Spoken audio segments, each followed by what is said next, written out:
Le marronnage, ça c'est une affaire quand les esclaves quittent la plantation, ils veulent vivre en liberté dans la montagne. Ça c'est un sujet qui est étudié depuis longtemps par les historiens. Depuis un petit peu de temps, les archéologues commencent à s'intéresser à ça. Et en marronnage, on avait deux qualités de marronnage. On avait le petit, donc ça c'est les esclaves qui ça va 2-3 jours, tu rattrapes les autres ensuite, ça va pas trop loin de la plantation. Il y avait le bon grand marron, ça va bien loin, c'était en bande, et c'était construit bon campement. Donc c'est ce marronnage-là, les archéologues y étudient, parce que c'est ça, ils laissent bonne trace dans la terre ou bien au-dessus de la terre. Donc c'est quoi l'intérêt de nous étudier bon site marronnage comme ça à La Réunion? C'est parce que déjà nous ne connaissons pas où ça le bon site il est, nous ne connaissons pas où ça les esclaves là construisent le campement. Donc déjà c'est pour redonner un bon lieu de mémoire pour la population rayonnaise. Et puis aussi pour connaître comment ils vivent, comment ils adaptent dans la forêt là, que ça se mange, comment ils enterrent le mort, que ça les autres croyances, tout ça là.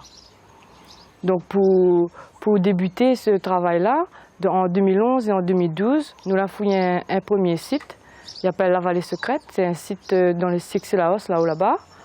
Il est situé à plus de 2000 mètres d'altitude, un endroit difficile pour accéder. Donc on a choisi ce site-là pour ça, parce que c'est difficile à accéder. Donc là-bas, nous trouvons deux cabanes en galets, deux cabanes en pierre sèche, et en dedans, nous la trouvons de feu, avec le reste un tas d'ossements d'oiseaux. Donc ce oiseau-là, c'est le pétrel de Barreau.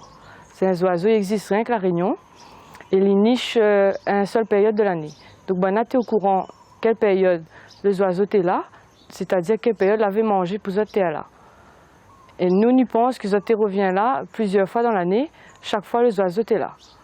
Donc à partir de là, nous l'avons conclu que les esclaves connaissent un bon pays Léo La Réunion, ils mangent un bon pays, et puis ils étaient forts même, ils avaient un bon pays qualité pour construire l'habitation et pour connaître l'environnement rayonné.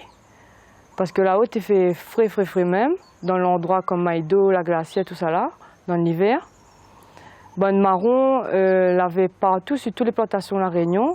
Par exemple, l'avait chez Madame Desbassins.